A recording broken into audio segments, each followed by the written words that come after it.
welcome to Live from the Backseat, brought to you by HitStation.com.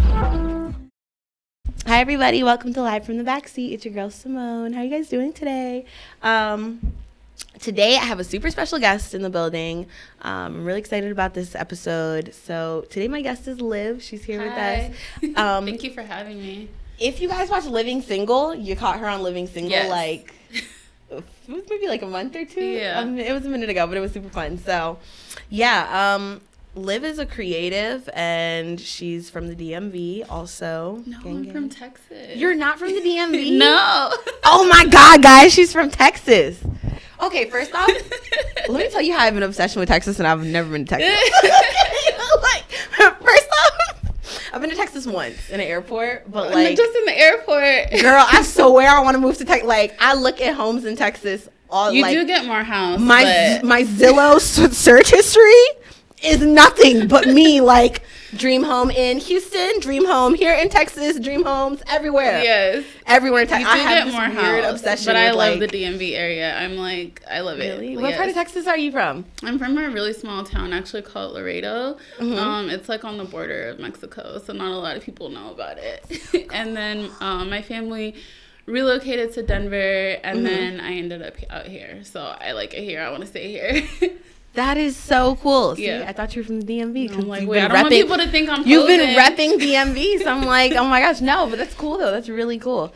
That's so cool. Okay, so she's from Texas, but she has this awesome organization called Melanin Hues DMV, and so I wanted to just talk to you about that today and kind of like how it came about and how people can support, because I think it's for a good cause. So thank you. Yeah.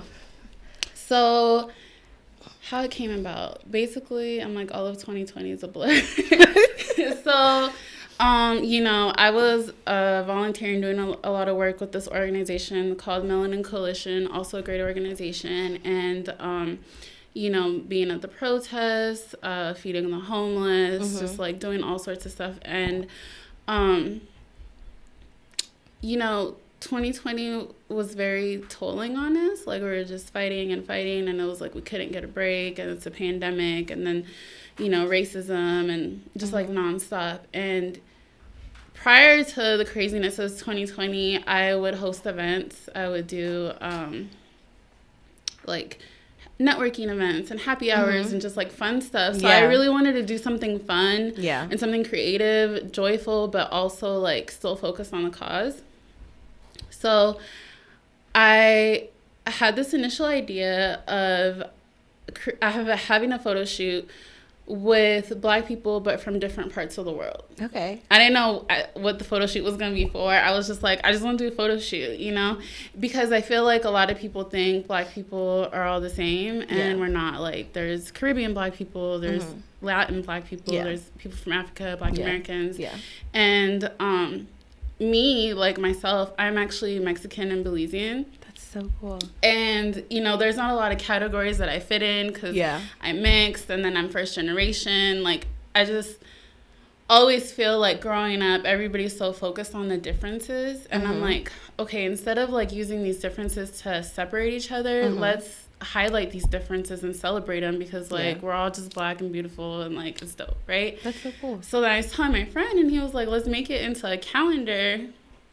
And I was like, yes, and then we could like donate the proceeds to something. So we just knew like, okay, we're making a calendar, we're gonna donate something, but like we don't know what. So we started looking, we really cared about mental health, so we started looking for like programs in the DMV that we could donate that help with like Black mental health matters. Yeah. And kind of found that there's not a lot. Or there's like a lot of restrictions. And so basically we teamed up with this therapist who actually opened her own practice in 2020. She's a Black therapist. She's awesome. That's lit. And we're like, can we join forces? So we decided to make a calendar of beautiful Black people, and then the proceeds are gonna go to pay for therapy for people that are in need that cannot afford. That's so cool. So not only did she say yes to like, you know, creating a fundraiser with her, she actually even reduced her rates. So to make our dollars go further. Yeah. So I'm just like super grateful to know her. I'm super grateful like for all of us joining forces. That's awesome. How could somebody like in need of therapy, like how do you find the people? Or like how could they reach out, I guess? Right now we're still like in the sales phase. Yeah. So I don't. Can I show you guys the calendar? Yeah. So oh my gosh, this first time I was so excited when I saw something. It was so cool because like I was seeing it on social media just like popping up, and I was seeing people I knew in it, and I was like, I know her. Yeah. So we got Cameroon, and then like with the big one, there's like a fun fact about each country. Yeah. We got Dominican Republic, Ghana. Yes. Sierra Leone.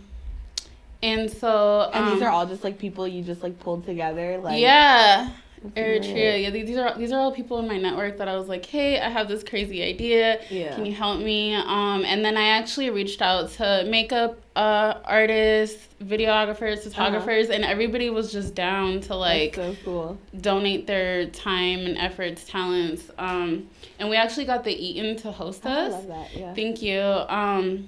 So we did our photo shoot there, and like we had like a whole makeup setup and like everything.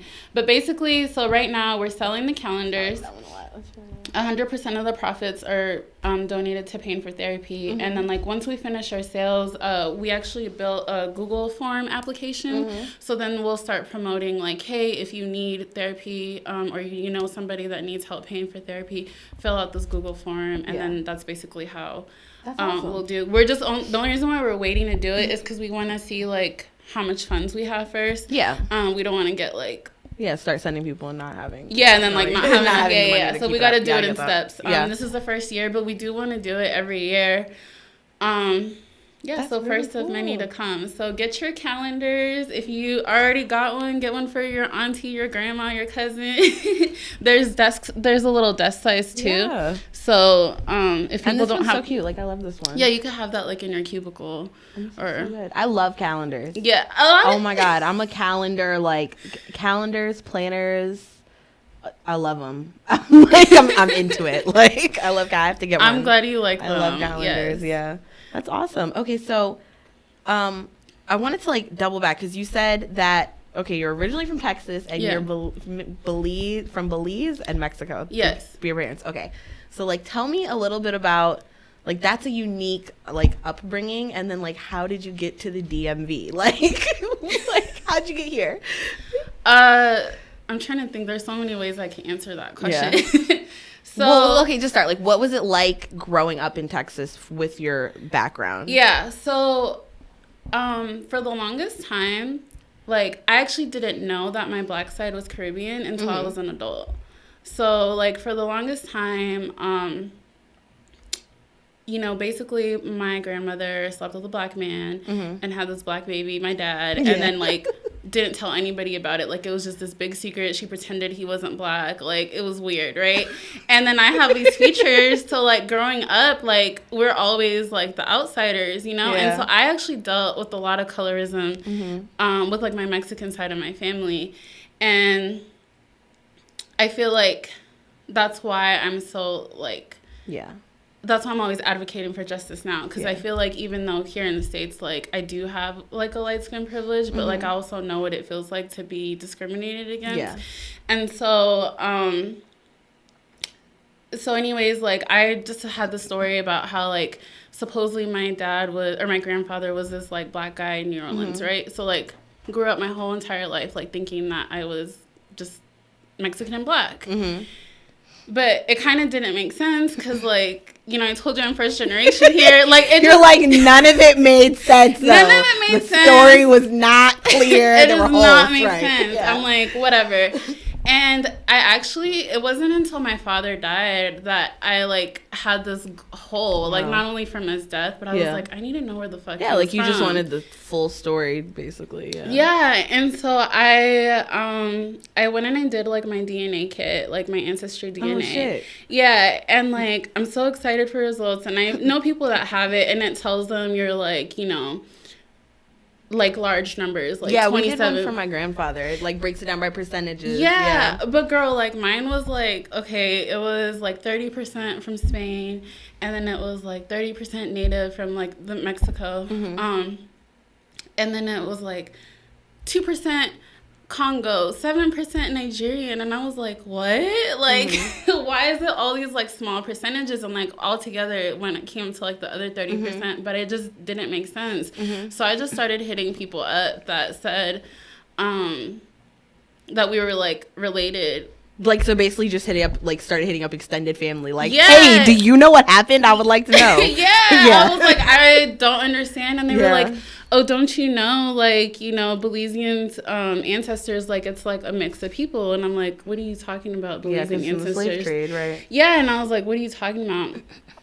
So come to find out that I'm so mixed because my grandfather was actually Belizean. Oh, okay. So a lot of Belizean people would immigrate through Mexico. And so that's most likely what happened. Yeah. I can't confirm, but you're like, I don't know the exact specifics, but I get it. Yeah, like, so he met my grandma like in Mexico. Yeah, and like that's what happened. And so like I was afraid to reach out to these people because they're gonna be like, oh, like you just had you know, I didn't want to be like this new family member that kind of popped up out of nowhere. Like, you're a disgrace to our family. Right. Yeah. Girl, it was the opposite. They were like, oh, another one? Like, this happened a lot. There's a lot of, like, random stray Belizeans, like, all over the Caribbean men do be having yes, girl. And Caribbean men do have a reputation. It's true. For having a lot of kids in a lot of places. Because even when I was trying to track people, they'd be like, oh, like, you know, you have a closer match, and then that person had like 10 kids, and I'm like, okay, well, there goes like another. Like, I got really carried away in the research, but anyways, it opened like it changed my life. I was like, can I come visit you in Belize? I went to Belize and visited like my new family. They like showed me all around. I was like, everybody here looks like me. Like this is like, it was just a very fulfilling experience. Yeah, that's amazing. Yeah. And then like I have family in New York, and they were like, I was like, you know, I'm really close. I'm in DC. Like, can I visit? Like, and they're like, yeah, come through. And, you know, I'm thinking I'm going to meet them at the coffee shop. Like, it's like, they're like, no, come to the house, meet my uncles, meet everybody. Like, they've just been super, that's so amazing, like, welcoming. So it was definitely a life-changing experience for me. That's like, I can imagine also takes like a lot of kind of like bravery on your end. Yeah, because I would be so nervous. Like I was always nervous, and I would always prepare myself for the worst. Like they'd be like, no, I don't want to talk to you. No, like no, you know, like I always prepared for the worst and hope for the best. And you know, I was just lucky in my journey. Yeah. How did your It's crazy that you said you experienced colorism from your Mexican side of your family. Yeah. Because, okay, so I was in Mexico recently, but, like, not this time I was in Mexico. Another, like, the time before that I was in Mexico, like, we experienced so much racism. Yeah. It was actually, and that's the one time that trip was so crazy. You're going to have to tell me about this trip. That trip was so crazy. That was the one time I was in Texas because we like flew through Houston. Oh, gotcha. So my one time in Texas was in the Houston airport and on the way to Mexico. And like we went to Ixtapa, Mexico. Okay. And it was just surreal because, like, every other time I've been to Mexico, I've been to, like, the Cancun, Tulum, Riviera Maya area where they're, like, super fucking friendly. They see black people all the fucking time. Yeah. Like, there's, like, no phase. But, like, when we were in Ixtapa, like, it was so, like, people were, like, moving their tables because we sat next to them and, like, grabbing their kids. And, like, it was just, like, very, like, we were like, oh, my God. It was me and then two other black girls and then a white girl. And they were just, like, first off, they were so confused. They were just like, are y'all related? Yeah, they were like, are y'all hanging out together? Like, what? They were literally like, so you're sisters? Are you cousins? How did this happen? Small white girl. What the fuck? Yeah. Like, oh my god. They were confused, but like, yeah, it was just a very like surreal experience because like every other time I've been to Mexico, I'm like, oh, they're so friendly here, and then like I guess the resort we went to, like there wasn't also really Americans. It was like rich Mexicans who like just go for like getaways or something. Yeah, so they were just like very taken aback by it. And like the waiters, the server there, he like befriended us and he told us, he's like, look, like we don't see black people in this part of Mexico, Yeah. like, ever. He's like, most of these people have never seen black people in their lives. He's like, and all the black Mexicans are like poor, so Yeah. at least in that part, he was just like, that's like how it is here. Basically, that's what he was explaining. He was like, it is, yeah. he's like, the way it is over here, he's like, if you're darker, you're poor, and like, you shouldn't be in these places. So like, all these people are just very confused because they've never seen black people like here in the same area as them. Like, Yeah. they're just confused. But it was just so crazy to me because I was just like, damn, like, I never, like, I knew there was colorism in like Mexican culture, and I know there's colorism in like Latin American culture, just writ large, but like, it was just to come, like, in America we experience racism all the time, but then I was like, I am over here experiencing racism in Mexico. This is crazy. I was like, we're fucking Mexicans that they experience racism here. They are being racist to me crazy. there. I was like, it's very crazy. different perspective to see how like these like very rich and like white identifying Mexicans like felt. So, and like, so it was so blatant. It was like, Yeah, it was very literally like, we came to sit at the table for lunch, and they're like, to the waiter, like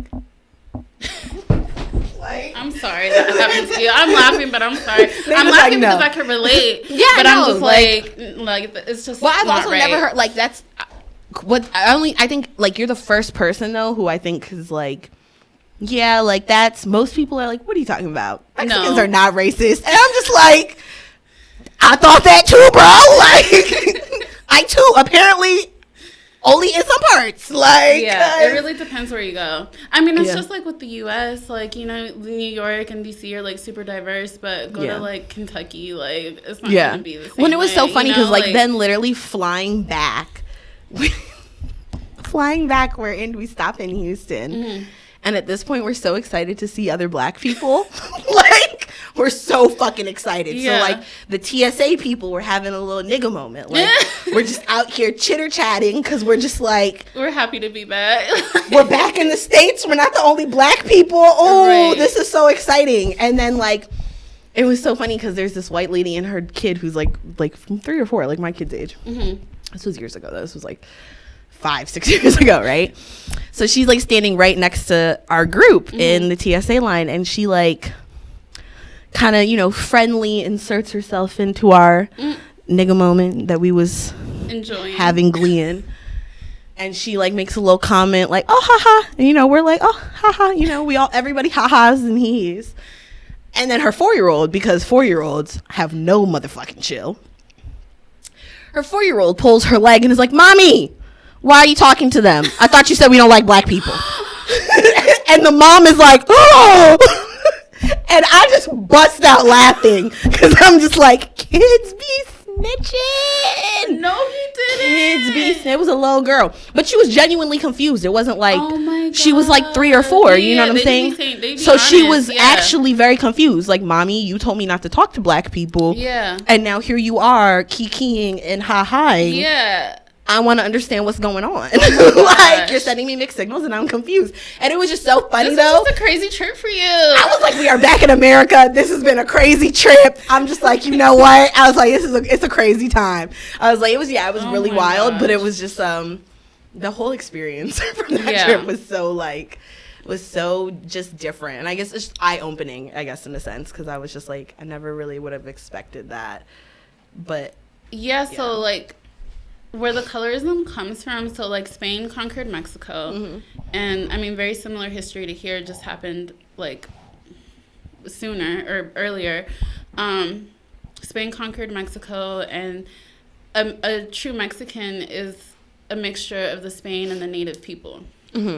But what happened is that a lot of the Spanish people would come, and they would be like 9 generations like in Mexico. So like they're Mexican by birth and all that. Yeah. But they would really pride themselves in like staying pure, like yeah. only messing around European, with other people from Spain. So there's like different kinds of Mexicans. There's white Mexicans, there's brown Mexicans, there's black Mexicans. And it just depends like the area that you're in, like Cancun area. It's like so many people travel there, but also like Belize is only like 3-hour drive from there. So it's just like, and like a lot of people will go back and forth. Yeah. So it's just like they're very used to seeing Black people there. I need but to go to Belize. Yeah, you need to go. I need to put that on my list. You need to go. Yeah. It's so beautiful. I went one time from Cancun, and then I caught the bus to Belize.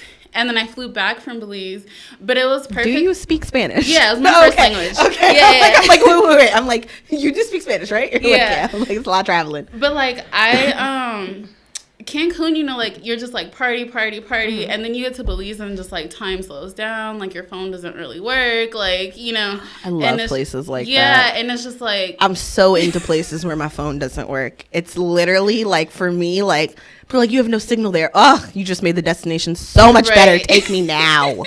Now. Yeah, and it's just like everything slows down and it like forces you to relax and just enjoy everything around you. So I like going to Belize.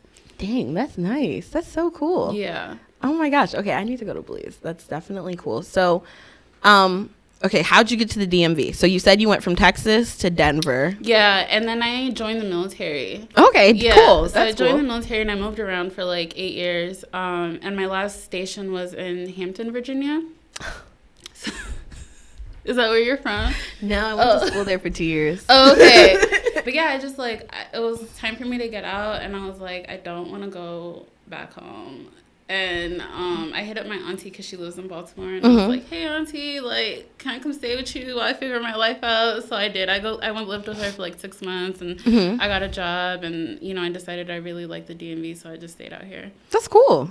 That's really cool. And I plan on staying East Coast. I could see myself going to like Philly, New York, but like definitely not going back to like the middle of the country anymore. I just love how diverse it is here. Yeah. Especially going like, you know, with my background, like just dealing with that, and then going somewhere in Colorado, like it is starting to get a little bit more diverse, but not like in the workplace, you know? Like I go to work and like my leadership is Black, like go to the doctor, my dentist is, you know, from India. Like there's just it's just so diverse. Yeah, and, this like, area is definitely one of the most diverse areas probably like in the entire country. Yeah. And it's just like you can't, like, to me, like nothing tops that. So yeah, I like it. It's definitely true. It's always nice to hear people's like people who like aren't from the DMV's perspective of the DMV. Because I feel like everybody who's from the DMV, like, we love it and we rep it hard, but also we talk a lot of shit about it. But it's like only we could, it's like... Yeah, only you could talk shit. Yeah, if somebody else talks shit about the DMV, it's like, we can fight right now. Like, if you really want to, we can do that. Don't worry. I love it here. I don't want no smoke. But it's so funny to hear, like, when people, like, aren't from here and they're like, no, it's so great. Like, and then you be remembering, like, no, this actually is, like, one of the best places in the country to live. Like, it really is. There's just so much opportunity here. It's diverse. Like, I just kind of feel like there's not as many things to block you, you know? Yeah. And there's just so many people here, like, we were talking earlier about just creatives coming together, like, during the pandemic, so. I wanted to talk about, kind of, like, what drew you to the mental health, like, what led you into that, you know, area, and what got you there? So, I've never really been afraid of mental health. I know that there's a stigma around it, but personally, there's been family members, and obviously in my family, I have family members who have struggled with mental health, and I just kind of grew up knowing about these issues. Oh, that's cool. And so, like... I mean, not cool that they struggled, but, like, cool I guess that I was more aware of it. Cool that you grew up. I mean, because that's not, like, something you commonly hear from, like, any person of color. Like, writ large, like, for people of color, mental health is, like, this taboo, like, that's some white people shit type thing. So, like, it's so, like, that the fact that you were, like, brought up kind of with an awareness is, like, in itself kind of cool. I mean, well, then sometimes they weren't, like, trying to get help, but it's just, like, I definitely realized, like it's important. You're like, something's wrong. Like, I'm not sure what's wrong, but something's wrong, right? Yeah. So, and then I joined the military, and the military was also trying to break this, like, negative stigma. They're, like, trying to encourage mental health to the point that they would do classes. So, like, if you had sleep problems, you could go to, like, a sleep hygiene class, and it was, like, at the therapist's office, you know? And, well, they call it mental health in the military. And so, like,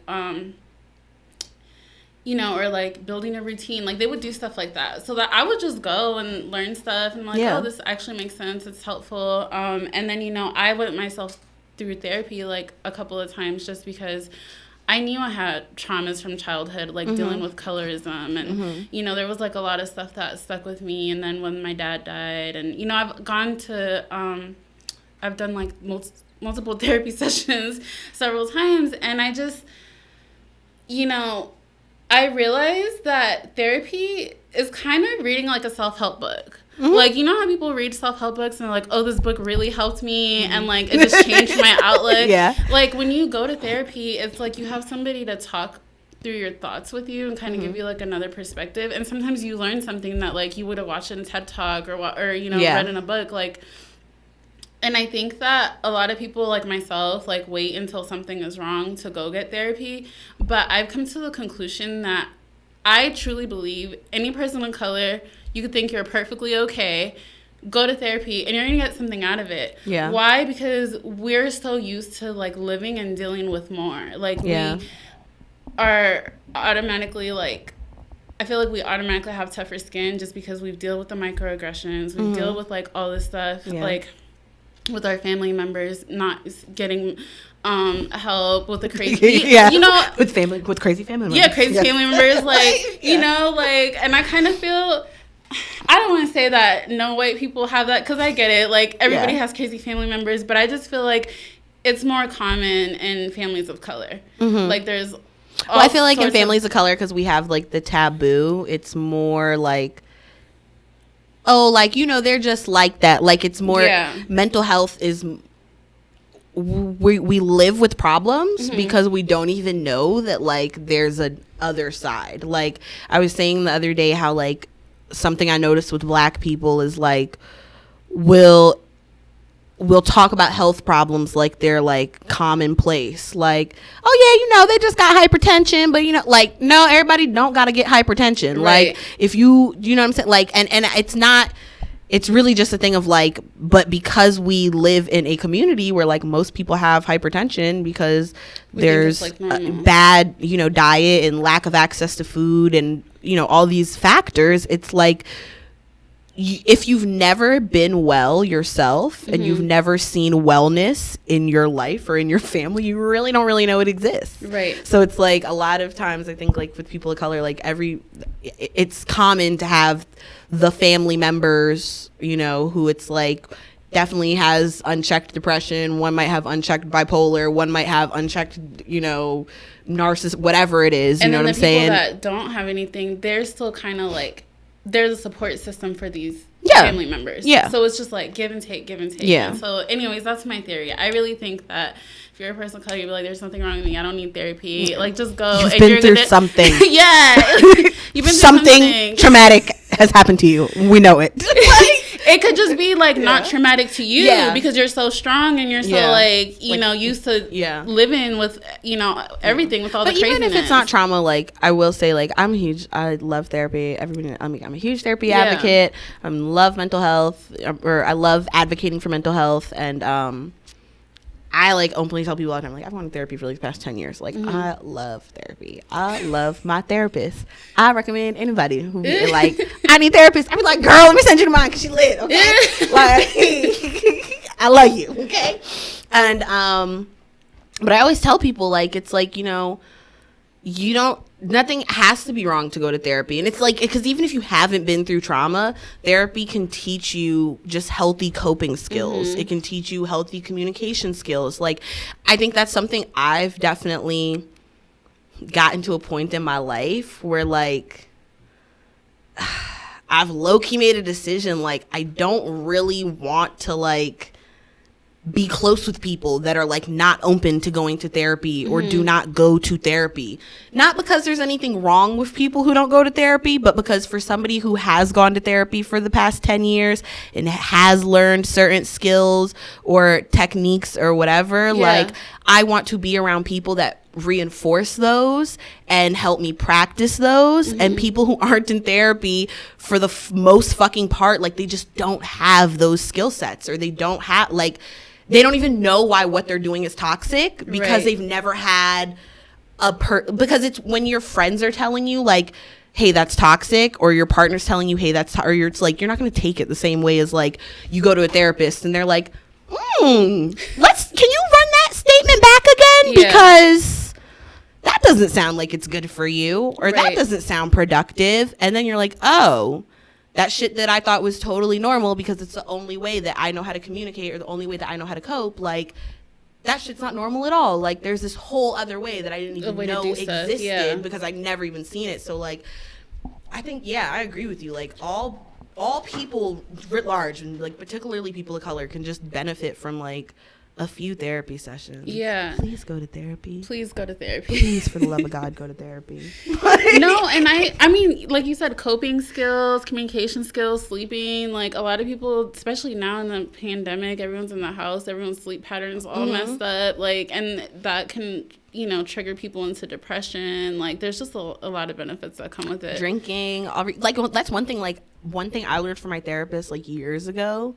That was like a little scientific fact I never knew. She was like, you know, she was like, she's like, don't drink over this amount of drinks because like, then she's like, you're gonna deplete your serotonin so low. Like, oh, see, I didn't know that. Yeah, well, because drinking is a depressant, because literally alcohol is a depressant, because literally what it does is it like floods you. Yeah. And then it depletes you. So like, that's why like alcoholics who usually struggle from depression already are in a cycle of constantly drinking, because after you drink a lot, you binge drink, you go into a deeper depression because you are now more depleted than you started with chemically in your brain. So now you need to drink more alcohol to boost that, you know, to boost the level up again. But now you're more depleted than you were originally. So like it becomes a cycle. So like she literally told me once, and she was just like, you know, she's like, I think for you, like, you should limit your alcohol intake to, like, this amount of drinks, because if, she's like, I get it, you don't drink often, but she's like, if you're going out with your friends and you're getting, like, fucking wasted, like, you know, it's not just that you'll be hungover in the morning. She's like, you know, if your serotonin's depleted, like, and you already struggle from depression or whatever, she's like, that might not be helpful for you. Yeah, that makes sense. You know, 13 days down the line when you're, like, now trying to you're trying to get your levels together, you know what I'm saying? She's like, if you just didn't drink as much, your levels wouldn't be as depleted, right? And like shit like that. It's like, would I have really taken that from, would 19-year-old Simone have taken that from one of her friends? No, I'd have been like, bitch, fuck you. Yeah. Like, I'd have been like, I'm definitely about to drink this Hennessy, and you could definitely kiss my ass. Like, I would, you know what I'm saying? I would have been like, me and this gallon, bye. Like, yeah, we need somebody else to tell us, like, we don't know, just to kind of be like, it kind of makes it realer. Yeah, and therapists tell you things in a way that's like, not like shitting on you. Yeah, you know what I'm saying? Like, you should be able to trust your therapist. You know what I'm saying? Like, I believe, like, there's been times my therapist has really had to be like, what are you doing? Like, she's really been like, what do you mean? Like, now? Like, but it's like, but I really trust her, you know what I'm saying? Yeah. Like, I trust that she's not gonna, like, say some and, like, I'm lucky. Like, I've always had Black women therapists my whole life. That's very lucky. So, like, I was the type of person, like, before I got into therapy, I was like, fuck no, I'm not going to therapy. Because I was like, y'all already be calling me crazy. I was like, there's no way I'm going to go to therapy so y'all can really call me crazy. What the fuck? Like, I'm like, yeah, like, I'm about to sell myself up. Yeah, literally. I was just like, so y'all can call me crazy and have a justifiable reason? Right. Fuck no. Like, but then, you know, just like life happens, whatever. I end up going to therapy. And like, yeah, I'm really lucky that I've had Black female therapists. That's a blessing that comes with living in the DMV. You're totally right. Because like my first therapist was actually at Hampton University, like the campus help. Yeah. There, like campus mental health centered therapist. And she was like a young Black woman, and that was really nice. And I was like, oh, okay, like maybe I could come back here. Like I could do this. And then I went there a few times, and then after I came home,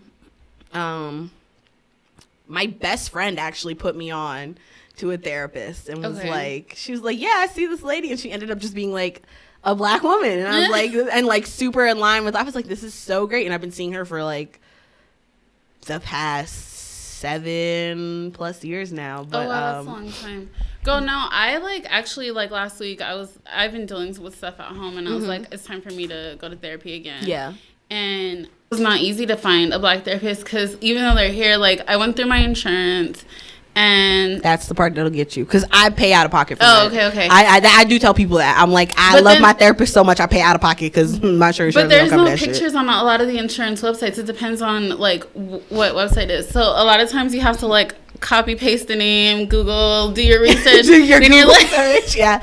Like it's like a whole process. And then like I did, you know, because we are in this area, I did find some options, but I was just like, I think I'm gonna document like just what do I have to do to find like a therapist of color, because especially in the military, not all of the times I went to therapy, it was it was white people, and it helped. But I'm like, can you imagine? Like, I feel like it touched the tip of the iceberg, and I'm like, can you imagine how much like further I would have gone if it was like somebody that's I can relate to even closer. It makes a difference when the person is. I just think because like I think for the Black experience, or just, well, I can't speak to the whole person of color experience, but I can speak to Black experience at least. Like I just think for the Black experience, like there's certain things that we worry about, that we deal with, that we think about and take into account that white people don't. And so, and we know that white people don't.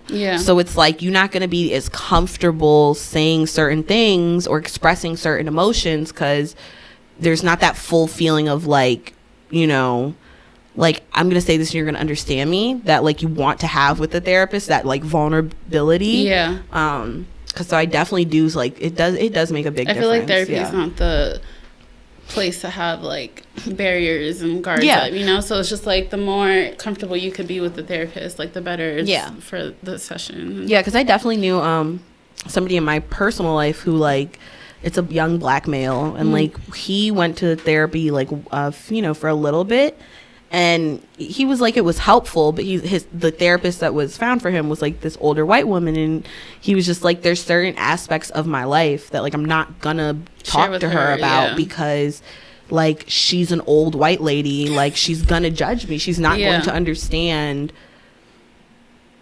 where I'm coming from as a young Black male. And it's not so much it's not so much needing a validation, more so just like that feeling of like, I'm not going to be judged because you have zero frame of reference for what I'm going through. Right. Just like that empathy. I think like that's something I've been thinking about a lot lately. Like, how do we show like empathy versus sympathy? And it's like sympathy is like kind of feeling sorry for someone. Yeah, but like empathy is like, I think empathy is like putting yourself in the other person's shoes and like, it's like, I understand you. Having some frame of reference. Yeah. And then like, if you don't have a frame of reference, being like, okay, like I don't actually have a frame of reference for this, but like I'm here to listen. Like, I think a lot of times like, and this is kind of just a tangent, but I just feel like a lot of times like people get caught up in wanting to be, and I think this is where the apprehension is with Black people and white therapists, like the savior thing of like, oh, I feel bad for you, and like let me, you know, let me come help you, like let me come help you, or here's my advice, or here's what I think, where it's like a lot of times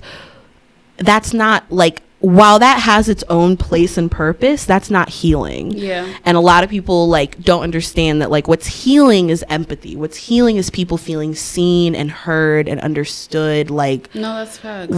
Sympathy can go left or right. Sympathy can be, you know, thank you in the moment, like, you know, I appreciate it. Or it can also be like a little insulting and judgy and like, you know, and like no, you're right. unnecessary. So I just think that's something I've been thinking about a lot lately. Like, I definitely think that is why having a Black therapist is so helpful. Actually, if anybody does need a Black therapist, I know a bunch. So okay, yeah. So actually, I'm like, I know a bunch of Black female therapists. I've been like making a little list of all the ones. So we're know. making a list too, and so like one of the things, like, yes, we're, you know, offering the sorry, I just. No, it's okay. Send me the list because obviously, you know, we're helping fund therapy for people who, you know, need support right now, but also we want to put something together to make it easier for people to find a Black therapist and kind of skip all of the legwork that, you know, I was having to go through last week. And another thing too, I just submitted an application. There's actually Black Psychologists Association, and they have a DC chapter. It's like brand new, and they said you don't have to be a psychologist or a therapist to be in an association. Like, all you have to do is win an advocate for Black mental health. And I was like, oh, that's me. That's so cool. So I applied. I haven't attended my first meeting, but I do intend to like network with them and just, you know, do whatever I can. But yes, one of the things that I want to do is make it easier for people to find a Black therapist, because if you're really down and like, you know, you're, like we said, like, you don't need to be down and go to therapy, but say you are really down and you're really depressed or dealing with a lot of anxiety, there's like a fucking pandemic, like so much going on, and it's just like on top of that you want me to take an hour of my day to like research finding a Black therapist, you know what I mean? Like, literally, yeah, like, it's just a lot. Well, like, and that's the thing, like I read this book this year called Atomic Habits. I love self-help books. When you were like, people who read self-help books and are like, it changed I'm that person. I'm constantly like, so I read this book recently, it changed my life. Like another one? Yeah, no, I'm always reading a book that changed my life. Constantly. Another one. Here's the new book that has changed my whole life. I read Atomic Habits this year, and something that they talk about in the book, though, is like, because of how like habits are formed in our brain, like they have to be satisfying, they have to be easy, they have to be like, it's human nature. Like, if I have, like, if I'm already stressed out and I got to do an hour of extra work to, like, I'm not gonna do that. I'm not gonna do that. Like, I'm just gonna, especially if I'm continue not feeling really shitty open about therapy, you know. So it's just like, I think that's what my role is going to be. Well, I'm still trying to figure out what my role is. But one of the roles, I feel like I want to make it easier for people to access therapy. You can be a facilitator. Yeah. Yeah, and that's so necessary, because we need facilitators. Yeah. We need people that help point people in the right direction. You know what I mean? Like, that's so important. I kind of wanted to know, like, during this pandemic and COVID, because you guys did start this year, kind of as a result of the pandemic and the Black Lives Matter and just all the like weighing, especially I think for people in DC, like, and this is just an assumption, so let's just preface it like that. But like, I would assume that I know everywhere around the world, for Black people and white people, you know, many everybody was stressing over the Black Lives Matter this summer. But I would say particularly here in DC, like, or in this DMV area, shit was real tense. Girl. Real tense. I'm getting emotional just like it was real tense out in the streets. It was. And it's been interesting, like, total fucking tangent, but worth it. Okay, so there's this nature spot at the Potomac River that I really fucking like. Okay, and I go to all the time. And the other day I was sitting there, and then I saw this white man. This is gonna sound a little racist, but I'm gonna say it anyways. Girl, say it. We speaking freely in 2021. I saw this white man walking around, like he was just it's like a walking trail, but he was like wearing like a Scully and a bulletproof vest. And she was like, I left quick as shit. I've been going to that bitch every day for like years, yo. I was like, you know what? Oh no. I said, it's time for me to pull up out of here. Right. I would have been scared too. Like, what? I don't know what's going down. He could just be exercising. I don't know. But there could be a gun on the other side of the head. And I don't have time. Right. I don't know. And I'm literally just like, I'm not willing to take the risk. Literally, I was trying to look for his car. So I was like, maybe if I can find this, I could see where he's parked. I could see if he got, like, you know, a Trump Pence sticker or anything like that. You know what I'm saying? Like, I don't know. It's just been very interesting. I definitely think, like, the pressures this year I just feel like in this area, like, everybody was just feeling tense. Because I'm like, I don't know. This area is just weird. Like, this area, like, we had the protests and everything. DC's right there, so everything kind of be, like, hot. And then, like, I just feel like this area does have a lot of racists, but they be low-key. And I've been saying that my whole life because, you know, I'm a Maryland girl born and raised. And I've been saying I'm racist since I was in second grade. So, I've been saying it. But, I just feel like this year, like, everything, like, I just felt like during the Black Lives Matter shit, like, everybody was walking, like, white and Black people, everybody was just walking around, like, on edge. Like, it was just like, I don't know if you gonna pop off and say some crazy shit. Like, I don't know if you gonna pop off. Emotions were definitely high. It was just very high. And this area was just very tense. So, like, I definitely know the people, and the protests in this area were like also pretty intense. Like the protests in DC got real, and I definitely know like a lot of people that were active in that scene were like really feeling the mental drain of it all. I wanted to know, like, what have you done personally during this year to because you seem to be a person that's always kind of been to some level pretty conscious and aware of like your own personal needs of care for your mental and physical. So like what have you done during this time period to kind of help you stay afloat,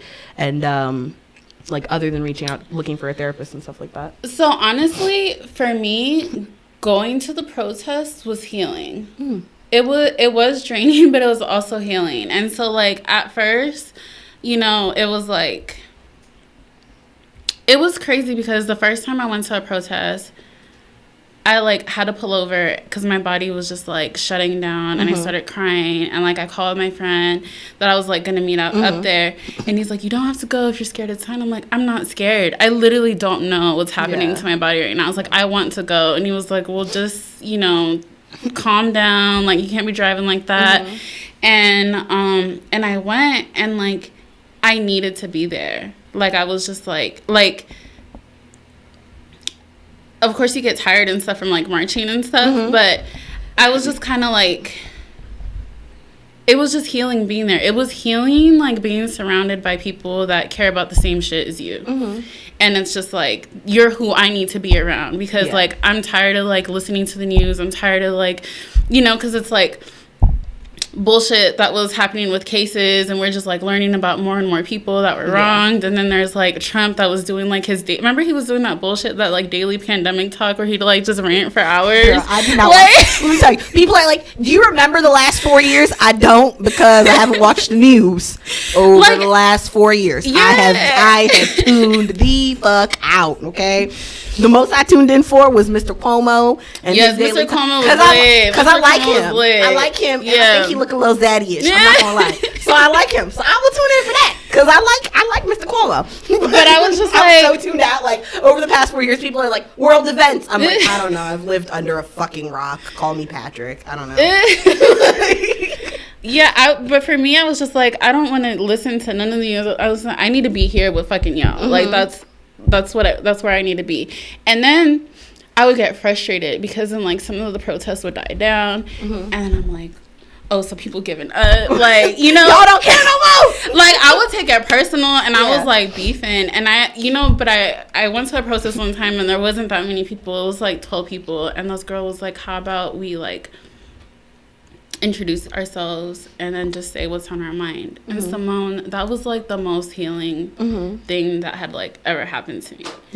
And I was just like, because it's one thing to go, there's many different types of protests, and it's like sometimes there's so many people that you might be inspired by like a speaker, or you might just be like feeling motivated being there, but you're not like connecting with people one-on-one, because usually you go with your own friends, right? And so like it got to the point where I was popping up places by myself, and I do that all the time. I mean, I didn't do this round of protesting because I was like, let me tell you, I've been protesting for so fucking long, for a long time. I was like, I'm gonna sit this round out. But when I was like pregnant with Justin, I used to go protesting like by myself all the time, or I'd be like text a friend like, I'm on my way from work, I don't know, I'm coming to DC, like you can meet me at the protest, it's over here. Like definitely I get that, because it is a healing experience. Like it definitely can be. It is. And like I got to meet people on a personal level, and I was just like, yo, like, that's can different. I connect with you, like, you know? And so, and there's just like, even like now sometimes people will like, oh, this person is like, people will shout me out sometimes, and then people will message me, and so I'll do the same. Like if I see somebody shout out, oh, this person's doing this and that, I'll add them, I'll follow them, and be like, hey, like I just want to connect with like many people. And like most of the time they're like, yeah, like when do you want to talk, like let's FaceTime. And like, you know, I just get super close with these people like online, like it's just crazy. And so I think for me, that's like, I went on a tangent based off. That's fine. But I feel like connecting with people was what helped me the most, because yeah. I was just kind of angry. I was like, why aren't y'all doing this? Why aren't y'all doing that? Mm-hmm. And so I really had to take a step back, and I'm like, okay, everybody's doing their part. Everybody's Mm-hmm. handling shit different. I'm like a type of person that I like all over the fucking place. Mm-hmm. Like, and so I'm just like, let me go find people that are like that, like me. Right, yeah. And so that's been like the biggest thing that's helped me stay sane during the pandemic. I love that. Yeah. I would definitely say, like, for me, I'd definitely say, like, probably the same. Like, one thing I'll say that's been beautiful about this time is, like, the internet has allowed us to, like, I've built my little tribe in the little pandemic. Mm-hmm. Like, I've expanded, I feel like I've really expanded my tribe this year and really, like, leaned into even how we met. Community. Yeah, even how I we met yeah. Alex at a protest. Oh, at a real? march. I met her at a march. And that's crazy. Yeah, and then we ended up going to the same workouts, and then she ended up inviting me to like the show. Now, like here I am. Like, all right, this literally came from a Black Lives Matter there movement. We go. Hey, there we go. That's so cool. It's just like I just love all the people that I've been meeting this year, and it's really crazy because last year when I was doing all my networking events, I made a networking event that wasn't intended to be just like only Black. It just happened to be that way. Not only Black, but pro-Black. I had a networking event where it wasn't just a happy hour. There was recruiters that were like asking that it was like a panel of recruiters, and they were answering people's questions, like resumes, interview tips, stuff like that. There was a photographer there that was doing professional headshots so you could update your LinkedIn profile. I feel like I heard about this on social media. It was just like a little bit of everything. I feel like I heard about this. And people were like, so are you going to do this every week? Are you doing this every like 2 weeks? And like there was like college students that were there, and they were like, yo, like I've never been in a safe space like this where I felt like as a Black person I could ask these questions like for people that are already doing well like in the industry. And I kind of shut down. Like these people were like crying and like pouring their heart out to me, and it was just so much like I couldn't take it. It was like I created this like safe space for Black people. I didn't even know how. That wasn't my intention, and like it meant so much to them, and it meant so much to me too, but I was just kind of overwhelmed and like kind of like, well, what do I do next? What do I do now? Like okay, now the bar is high for me. Like how do I like what's my calling? And so like I just kind of think that now like 2020 answered that. So like now I've been doing stuff, but like the purpose isn't, it's not a networking event. The purpose isn't to network. The purpose is like we're doing something for the community. Like we're gonna go volunteer, or we're gonna do this, or we're gonna do that. And like as we're doing these things that's for the culture, you're networking. Yeah. So it's kind of like reverse. Yeah. Yeah, that's cool. So that's definitely cool. And I feel like definitely in this area, like this area is all about networking. Yeah. So like you can't, I feel like it's impossible. The culture of this area is a networking culture. It's a very political culture. So there's nothing in the DMV that's going to go down and people aren't going to like walk away with. Like I always say that it's so hard. Like it's so hard to go somewhere in this area and like not make a new friend. Yeah. Acquaintance. A friend is an overstretch. It's very easy to go and not make a new friend, but it's hard to not make a new acquaintance. Yeah. It's hard to not meet somebody that will be and so do you think like you'll be doing more? Well, clearly in a pandemic, but like do you think you'll be doing like virtual events or anything like that maybe? Yeah, I mean, so I volunteer like for the holidays. I was volunteering, and people come together for that. Where did you volunteer at?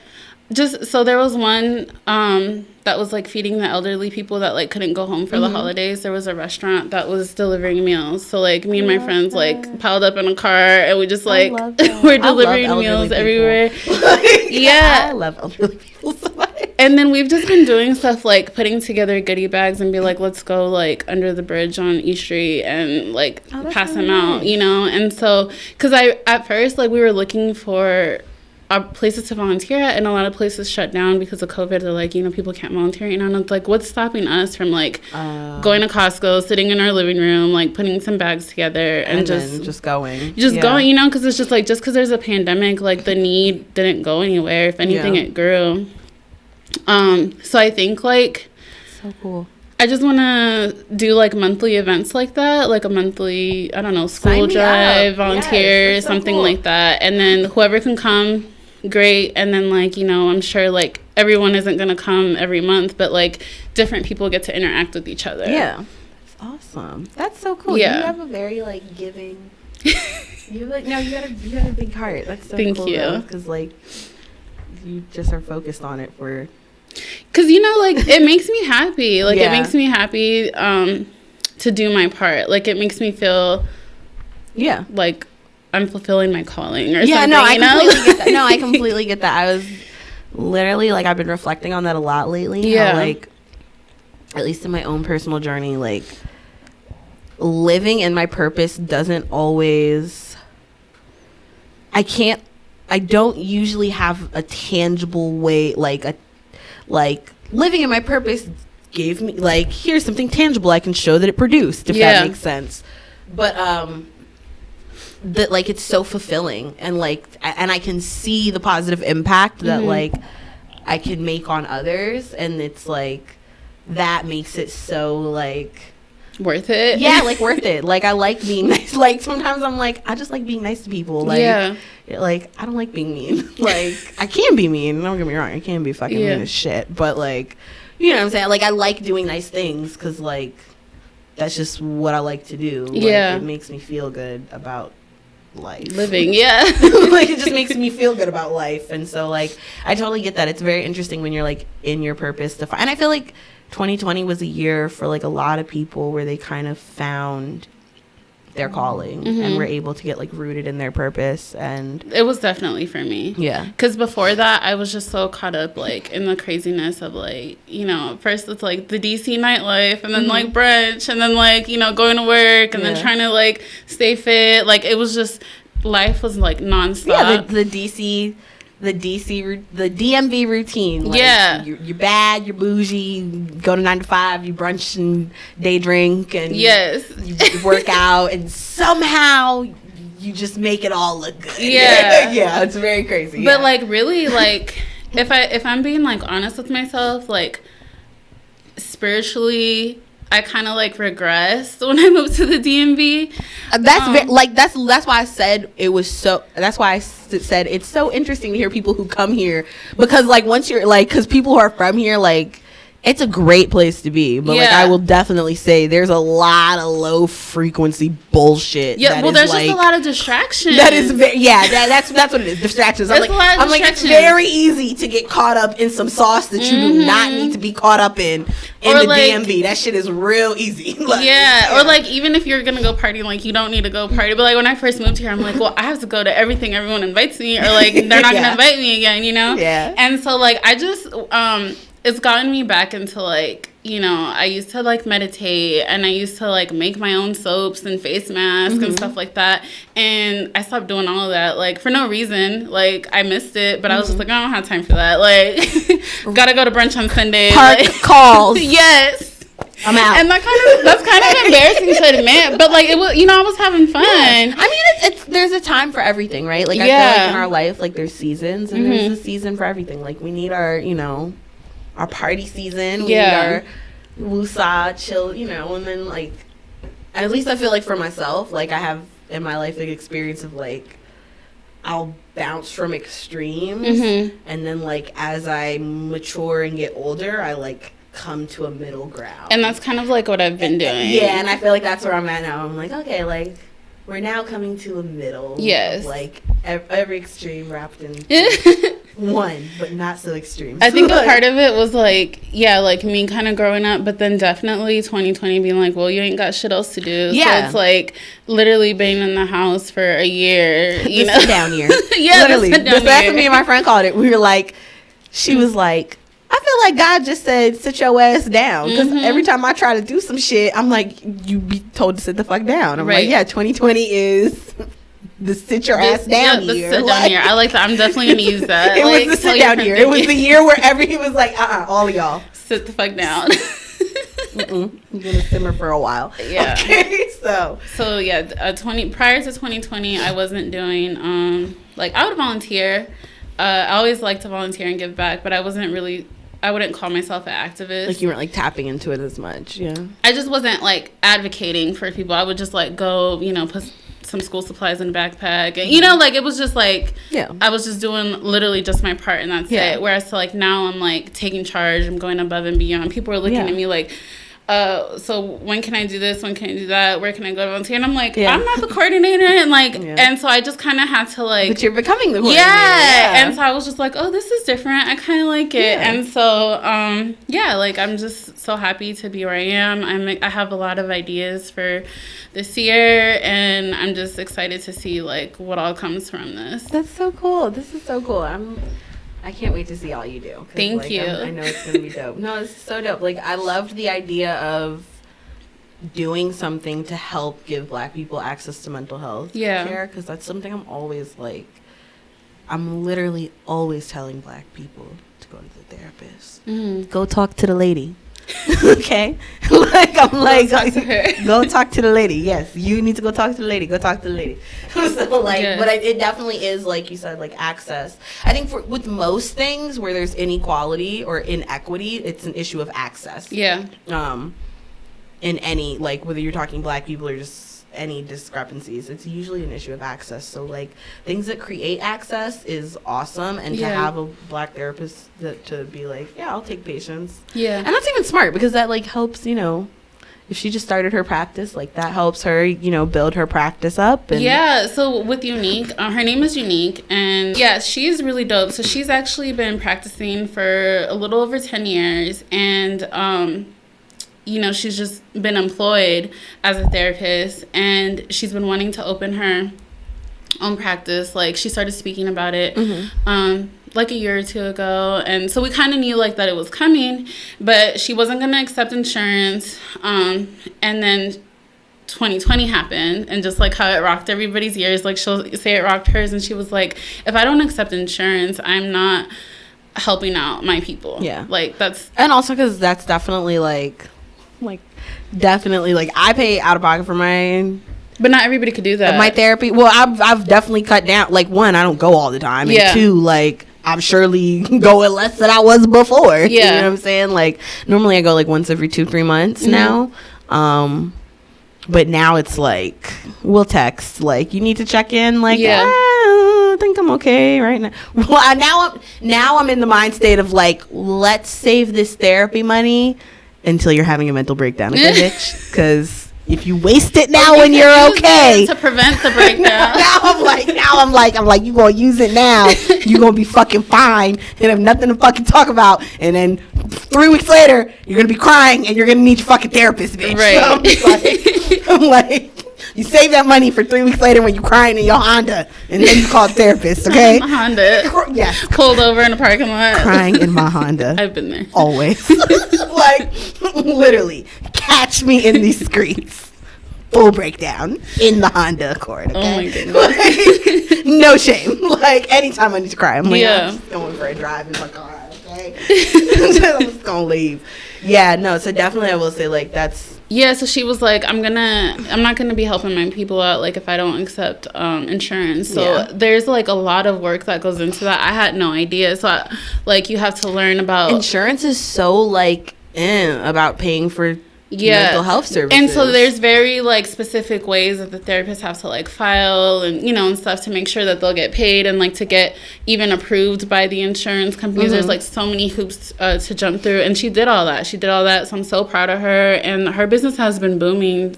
So I'm really, really proud of her. That's amazing. And it's just, we just got to support each other. Like, and you know, I truly like, I'm like, if it's like Black business, like if you sell me a face mask or you cooking, like I was just like, yep, I need to buy some. Like, got my vegan mac and cheese, yes, and the cookie jars. And my little jars.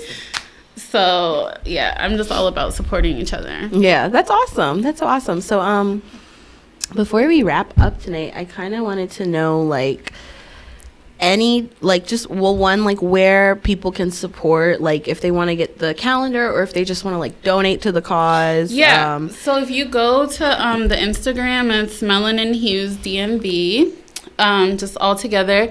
And on the link, there's actually like a link tree, so that it'll take you so you can purchase the calendar, or if you just want to make a donation, there's a GoFundMe, and then there's also the link to Unique, to her therapy page. Oh, that's cool. Yeah, so she's on there, and like as we start to build resources and like put more Black therapists and stuff on that, we're gonna add that link on there. So just follow the Melanin Hues DMV Instagram page, because it has all the most up-to-date information. And are you guys going to do another calendar next year? I definitely want to do another calendar next year. That's lit. That's so cool. Okay. So, and like off a tangent, like one thing that I want to do with Melanin Hues this year is I actually want to raffle like a DNA kit, and then have like people come on and share like their results and stuff. That's so interesting. Yeah, just because I think like I told you my story, but I feel like it's so it could be so like life changing just to know your roots, and especially like a lot of people don't know that. So yeah, I think that's awesome. Yeah, that's a really great idea. Yeah. My grandfather, we got him one for Christmas one year. Did he like it? Oh my God, he loved it. He loved it because like we did it on his paternal line, and yeah, it was just so cool for him to like, because I'm like, my grandfather, like we know a lot, like we are very blessed in my family to know a lot of our like slave history and everything, like your lineage. Well, we have really good record keeping. Like, yeah, I'm only the 5th generation out of slavery in my family, so wow. It's not like it's not hard to like we know who they were not dead, you know what I'm saying? Like they was not alive that long ago for, you know what I mean, so for it to be like, you know, it's not like ancient history. And in my family, there's just been certain people through the generations who really prioritize keeping track of our family history, from like slavery as basically as far back as they could on. So I'm lucky we're lucky from that standpoint, but you know, there's still so much you don't know. So there's, you know, stuff so much my grandfather didn't know. So on his paternal side, like, you should interview them. He found out on his paternal side, like where he's from, like in West Africa, like, oh wow, yeah. So that was so cool for him to find out, because like my mom's Kenyan, so like for me, in my experience, like I've always known where I'm from. Like, I know where I'm from in Africa. Like, you know what I'm saying, I can go home to my family. Like, I know where I'm from. Yeah, I know my tribe. I know all that. You know what I'm saying? I know awesome. That. So maybe you can be in the calendar for next year. Maybe. Maybe. Like, yeah, sure. Why not? It's like, I'm always down. Yeah, so like, but my grandpa was so excited when he got that test, because it like broke down like where he was from in West Africa, and it broke it down to like the tribe, and it like showed him like a map, and like it was like, y'all were probably, you know, from this area, and it like turned out on his paternal side, like on his maternal side, we know there's been a lot of like intermixing, because we know when it happened, but like but on his paternal side, like, it was so cool to like see, like, one, there had been like no mixing at all on his paternal side, and like just to see that like directly, it was just a really cool experience. Like, it was very, I think my mom got it for him, and like he was very touched by it, and like he was like in his 70s, you know what I mean? Like, so that's a cool thing. Like, now, even just to think about like that, like now that we're in a day and age where like you can get a DNA test, and like just get it and find out, you know, and like even to help people like you who are like on the view, are like trying to figure out like what's the truth. It's like, fuck this, ancestry.com will tell me the truth. Okay. Like, DNA test gonna tell me the truth, right? Like, that's awesome. That's so awesome. So, and where can everybody follow you at, so they can, like, if they want to volunteer with you or anything like that? Yes. So my personal Instagram is can.i.live. Yeah. And a little underscore. So I guess you'll tag it. Yeah, it'll be in the description. Yeah. But I manage the Melanin Hues Instagram too. So either or it's fine. But if you have an idea, if you just want to like volunteer together, if you just want to talk, like, hit me up. I'm definitely open to just like connecting with people. Yeah, so. Definitely. Thank you so much. And thank you guys for joining us in the backseat. Once again, I love y'all. As always, comment, rate, subscribe. Here come my little raggedy butt 3-year-old. Come on.